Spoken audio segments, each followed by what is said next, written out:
met you. I Why have don't you? met me. I guess maybe you just forgot. Okay. Well, I don't remember meeting you. You kind of, weren't a memorable fellow. It is fair that you get a chance to respond. Yeah, well, let me speak. I mean, I'm used to speaking. I'm an entertainer. You know that? So, I want to make this very abundantly clear. I do a radio show, and I am actually an entertainer. Okay? We do two things on our broadcast. We do political speech, which is protected by the First Amendment, and we do shock comedy. Okay? So what you're looking at right here is basically like a Marilyn Manson or somebody from the Jerky Boys, something like that. Okay? And that's why I'm here tonight. This is about free speech, which is under assault in this country. And I recall Ren said something about alt-right. I'm not a member of any formal far-right organization. This is a constitutional issue. This is about what we have a right to say in this country. And I will legally fight it if it comes down to that. And I'm not the first person who's done this. I mean, Howard Stern has done similar things. So that is what we're talking about tonight. And I've been called a neo-Nazi and a racist and all this other stuff. There's no proof that I'm a neo-Nazi.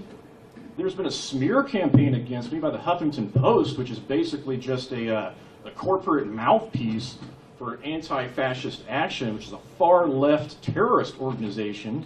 That's happened. I've been smeared by the far-left media, the media that did not care when your hospital shut down. Did the media report on Pioneer Community Hospital going under? Do you think they actually care about you? The media in this country is an enemy of the people, and they do not care about your community. This community didn't even make news until they found out that somebody was running an edgy radio show that a lot of people find very entertaining. Then suddenly we're in the spotlight. Now, why is that? Explain to me why that is. Do you think anybody in the media actually cares about you? They care about their latest witch hunt because they know it's going to sell some advertising. They know that they can make some money off of that, and the political climate is favorable to this kind of stuff. Every news source has reported on me, slurring me with like this stuff about he's a neo-Nazi, he's a white supremacist. What do they say about our president? They say the same stuff. Okay, these are liars. These are liars, and I'm the victim of this kind of smear attack, this witch hunt, and enough is enough. Now, do you have any questions? Do you want me to clarify anything? Yeah, I do have a lot of questions for you. I'm going to read some of what was in the Huffington Post. Amen. And I want you to tell me, all right, is this wrong? Is there something factually incorrect? Your show is called The Daily Show-Up, a popular neo-Nazi podcast.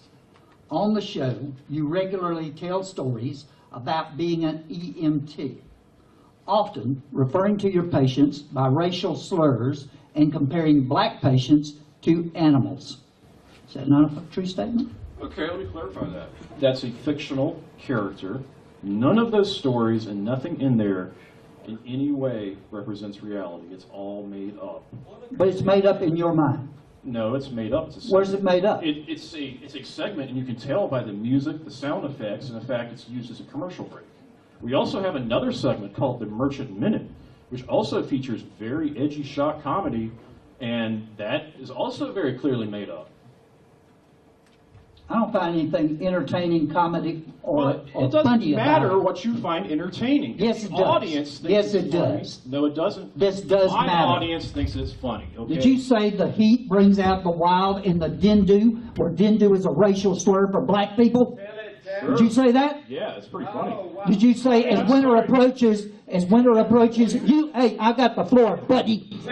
Go ahead, get mad, dude. As winter approaches, the animals go into hibernation and the ridiculousness of the 911 calls goes down. Right now, people are laughing right now at this somewhere. Yeah, I don't see them.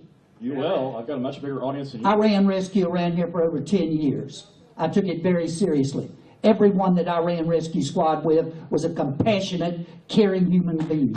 Some of the best people I ever ran with, you have sullied that reputation. I have never mistreated a patient in my entire career. I made that abundantly clear. McNabb, did you not say that you referenced an apartment complex, which I understand is Cedar Square, that houses people from all over Africa and West Africa. Did you say that? He said emergency workers called it Ebola Alley. Did you say that? That's not a Did you say that you then called a black woman a Gedwisha and compared her to a shaved Harambe, which was a gorilla, a famous gorilla, which I treated as a patient? And let me tell you, that gorilla had a sense of who she was. Come on, tell it. And a sense of dignity, I may also add. It's hard to find a Dindu vein anyway because they're black. Did you say that? Yeah, it's in my show. Do you know how many black veins I have hit personally in my career? Many. They are not any more difficult to find than white veins. How many cats? I was in rescue and I worked in East Africa in medical research. I hit a lot of veins. Did you get attacked by any alligators? You weren't there. Yes. I've been attacked by alligators. I've been charged by elephants.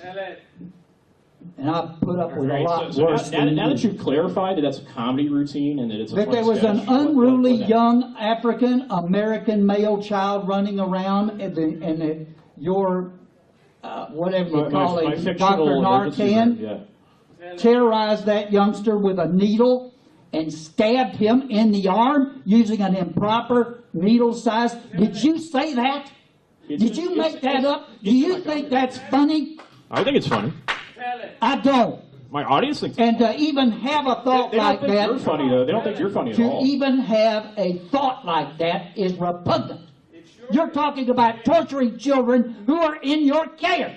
It's free speech, buddy. It's free speech. It is free speech, not in the back. Your moral not in the back of an ambulance. Not where you are placed in charge. Not where you have the ability to actually torture people like this. You shouldn't torture children.